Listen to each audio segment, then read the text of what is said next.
First things first, Madison, how are you? I'm great. How are you doing? Thank you so much for having me. I'm doing well as well, and thank you for sharing your time with us. Yes. So where I want to start is way in the beginning. Now, do you remember the first artist that you kind of completely fell in love with? Yes. That's an easy one. Britney Spears, of Okay. course. Yeah. I remember being like 2 or 3 years old and just listening to her albums and just wanting to be like her. From like the music that she sang to the way she danced to the way she dressed up, I just fell in love with it. And I knew that that was something that I wanted to do. So that kind of set the foundation for me, like her as an entertainer, and as a performer. And also, like, I was too young to know now, but now I know Max Martin was a massive, Mm. massive producer then. And, you know, they kind of collabed and made such incredible pop songs. And I wanted to kind of make songs that sounded like that and made people feel the way that that song and those songs made me feel. So that was kind of the start. Did you like performing? Were you into all that kind of thing, like singing and dancing in front of your family and everything?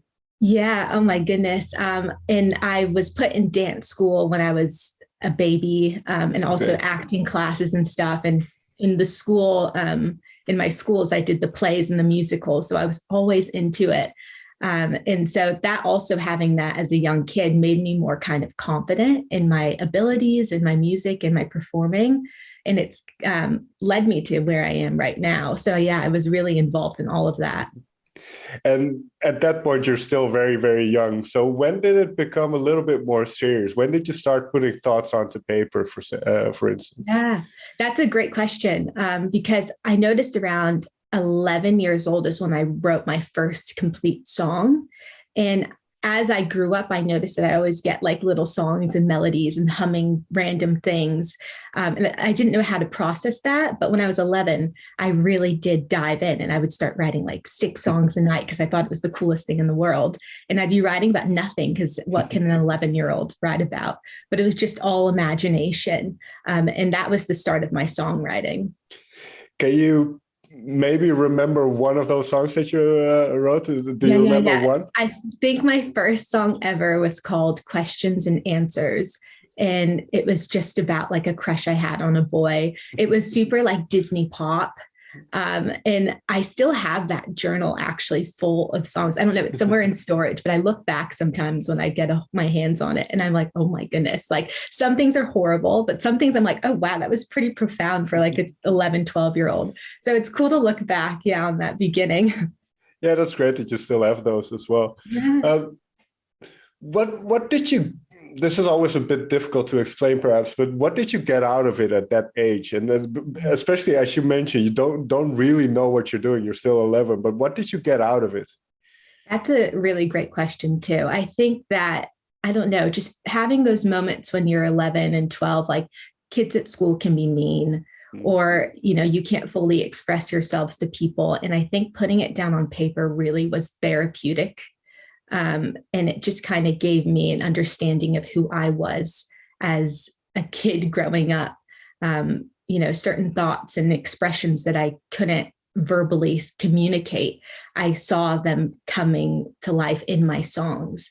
And so it was, like I said, quite therapeutic. And it just gave me a I don't know, a moment to myself and a moment to really explore my emotions and let them all out because there's nothing worse than keeping things inside. So it really did allow me to just let go. That's an interesting thing that you mentioned, keeping things inside, because the first step is putting them onto paper and to kind of creating something, being creative. And then I suppose this next step is kind of showing it to somebody else, which can be a very scary process. Oh, So, very scary. so yeah, when did you start kind of showing people what you were doing and kind of getting proud of being proud of kind of what you were making? So I was kind of learning guitar at the time. And I was kind of self-taught. I would take lessons like growing up, but I was never stick to it. I don't know why, but I just popped on YouTube and I started learning everything. And I kind of developed a good sense of the guitar. And so when I started putting my words with the guitar, it kind of had to be out in the open, if you know what I'm saying. I had to play out loud. Sure. And so my like family would hear it. My mom heard it and she was like, wow, these are actually really good. And so she kind of was the one who pushed me to take that next step. And she said that like when I was 13, I sang and released my first single. And so she was kind of the one that led me in the direction of like, let's get this recorded and let's do it. And I'm really grateful for that because it's just my favorite thing to do. Yeah, because were you always set on doing music? Because you do have a degree, I believe, in gender studies, if I'm not mistaken. So what's the music thing? Was that always kind of where you wanted to go? Definitely. Ever since Britney, I never thought of any other career ever. Even during the times where things were stressful and nothing was budging and, you know, it costs so much money to make songs and make videos. And so that always gets so stressful. And there's been moments where I'm like, forget this, like I'm done. But then like something in me keeps on going. And so I've never had a thought of doing other things. And of course, like my degree, that was more so for me as a person to develop myself as a person and to kind of escape from my like, okay, I write songs about my life and what's going on in my world. It was kind of a way to get me thinking about other parts of the world. I had so much interest in learning about other people and cultures and, you know, the struggles and challenges that people face. And so that degree was kind of just a personal note in my story. But you allude to something very important, I think, especially for any beginning musician, where there's always the grind, as they call it. That you kind of have to have a good work ethic. You have to put a lot of time and effort into something like this. So can you take me to a moment, perhaps, where, as you mentioned, you were kind of down on yourself, but then you had to kind of get that grind set going? Yeah. So I had to work little retail jobs throughout, like from 16, I started working at Starbucks. And then I would do jobs at like a spa. I was someone who did like the spas in LA. And then I did like retail in like different shops in LA. And so kind of finding a way to save up all my money. And then all of a sudden you have to record a song, all that savings goes out the door. And it's just like, oh my goodness, like, you know, you have to decide what song is best for it. And then also when it comes to making videos, you have to decide that as well. You have to really be strategic and think and plan properly. And it does get quite frustrating because then there's big gaps in between. Okay, so I just paid for this song. Now I have to wait until I can afford the next song. And so I don't know, like, if you do look into my catalog, there are quite big gaps. And then the other struggle as well, and something that I still deal with, is after a song's released, you know, there's kind of a momentum loss in a sense, because, you know, whether people in that first week, they stream it a bunch and love it. And then, you know, if you're preaching to the same audience, it's just a bit like, okay, how can I build? How can I grow? And that's the other thing, seeing like people on TikTok blowing up. Sure. And I'm, you know, and that's so like, I'm so happy for them, good for them. But I'm like, oh, I don't know how to do that. So you just kind of see, and that's something I've learned as well. You can't compare your journeys to other people.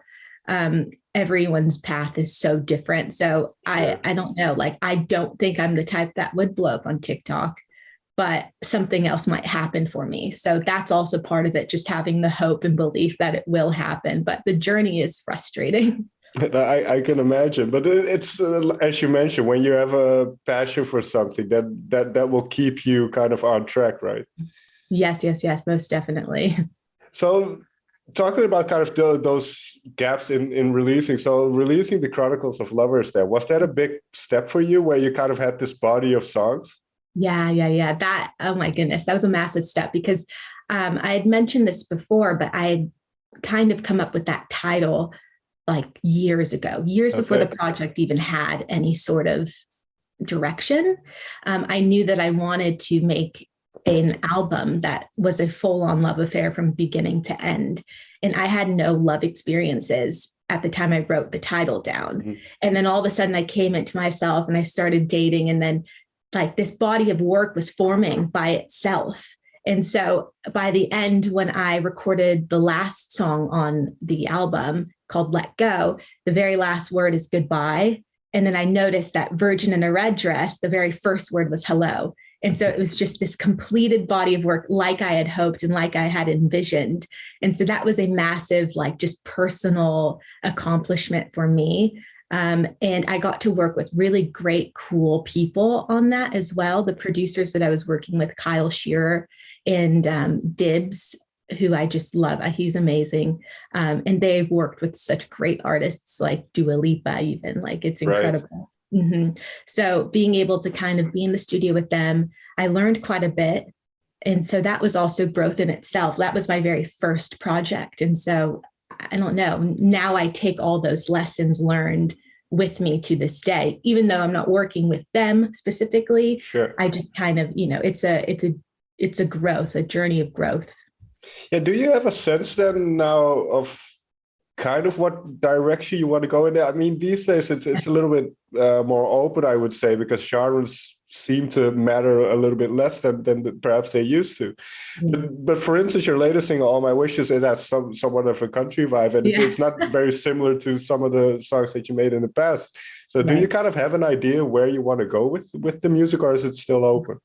It's so open. Okay. And I've noticed that as I move around to different countries and cities, as I grow as a person, like, things just evolve naturally. Right. It's not like I set out like, oh, for the next batch of songs, I just want to be like, have live instruments playing and country influences. It just kind of happened. Like, I was writing All My Wishes and I was just sitting there with my guitar, and I noticed that it was just very country-ish. And that's because I had been listening to more country. So even that, the music I listen to also influences the sound. And so I had thought, like, okay, I love this song so much. It's so catchy. And I was like, who could produce it? I couldn't go back to like the pop-ish thing because I don't think it would have worked.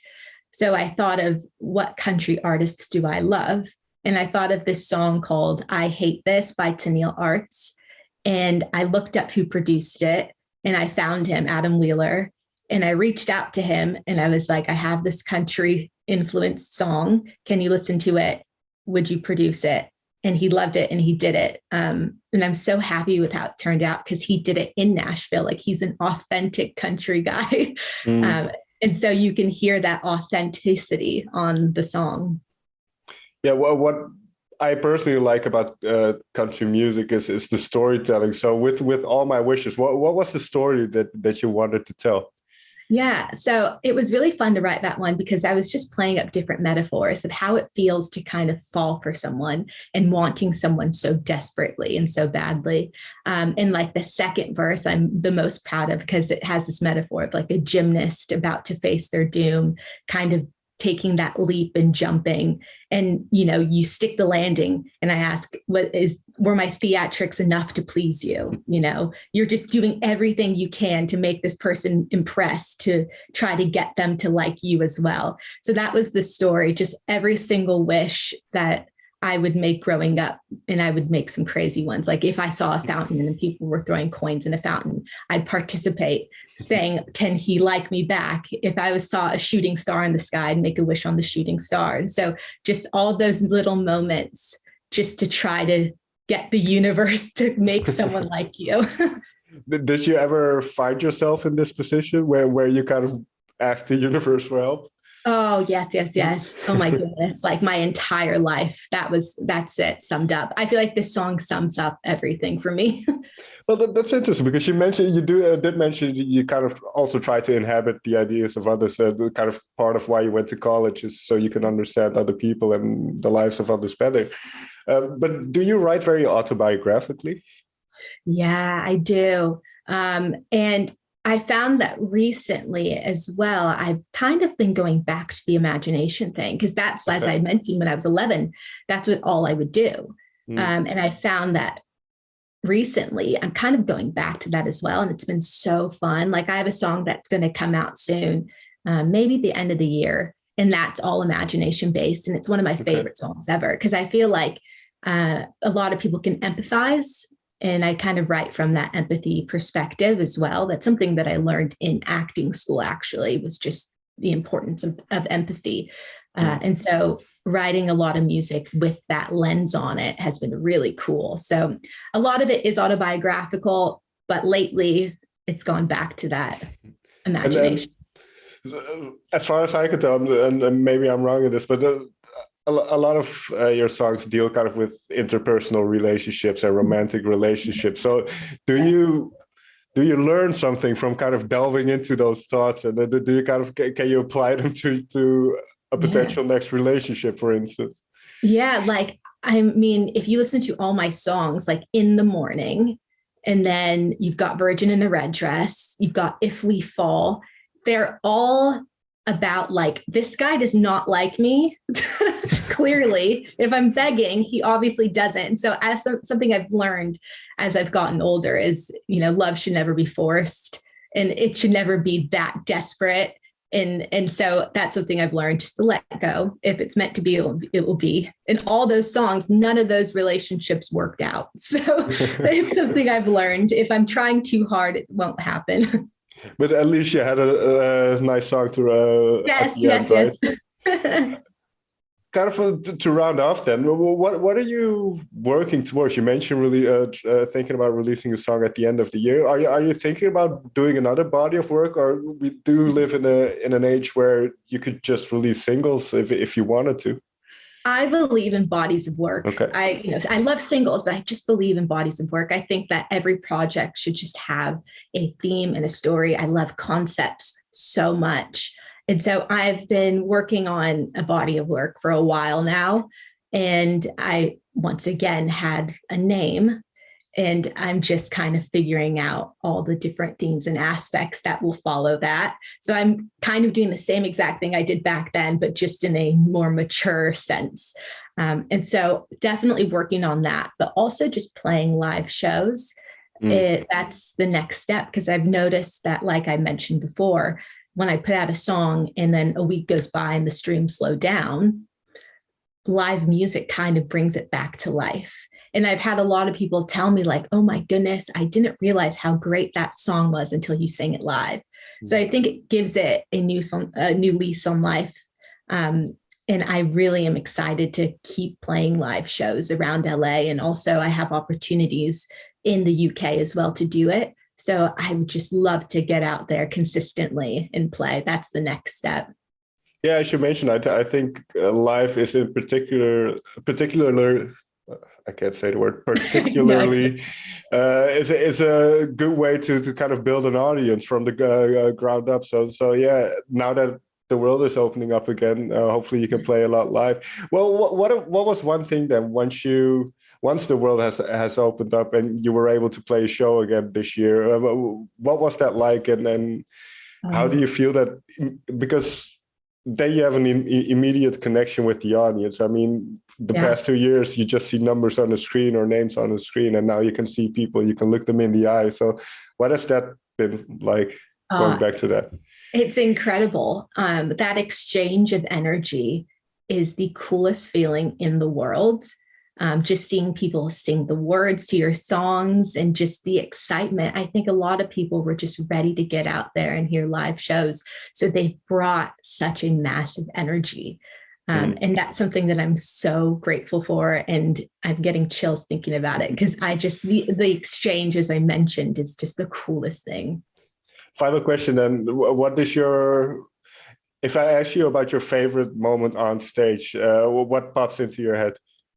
Oh my goodness. That's a great question. I would say, honestly, I have a song called Moved, and playing that live, I had never done it before. And I did it recently, and it was so cool. Just kind of, that was one of the songs that took off and just created this big moment that I didn't expect. So I think those unexpected moments are my favorite moments. So definitely singing Moved live. Yeah. Well, let's hope that you have a lot of those unexpected moments in the future. Madison, may I thank you so much for taking the time to talk with me. Thank you so much for having me. I loved it.